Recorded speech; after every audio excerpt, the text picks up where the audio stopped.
Have you noticed your iPhone battery draining way faster after updating to iOS 26? But turning on the low power mode is inconvenient. You're not alone. In today's video, I'll walk you through all the key settings you should change right now. Part 1. Why iOS 26 affects battery.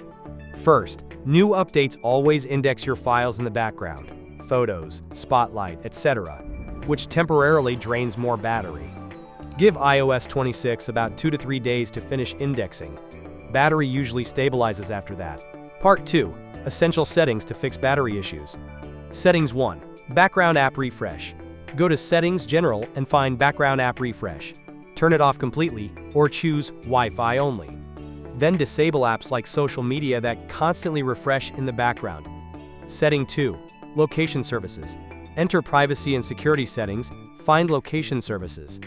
Turn off location for apps that don't need it, or set them to while using the app. Disable significant locations under System Services to save extra battery. Setting 3. Battery and charging settings. In Battery Health, turn on Optimize Battery Charging. Check which apps are consuming the most battery and manage them. Setting 4. Display and brightness. Lower brightness manually or enable auto brightness.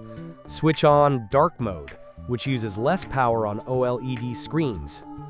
And you can also reduce auto lock to 30 seconds, or 1 minute. Now, if you have done all of the above and it still doesn't work, it could be more than just settings. This is where a professional repair tool like TunesKit iOS System Recovery comes in. It's designed to fix over 150 iOS issues without wiping your data. You just connect your iPhone, choose iOS System Repair, then select Standard Repair, and let the software do the heavy lifting. Wait for a while until the process comes to an end, and your battery problems will be solved. Part 4. Disable unnecessary features. Like Siri and Search, turn off Listen for Hey Siri if you don't use it.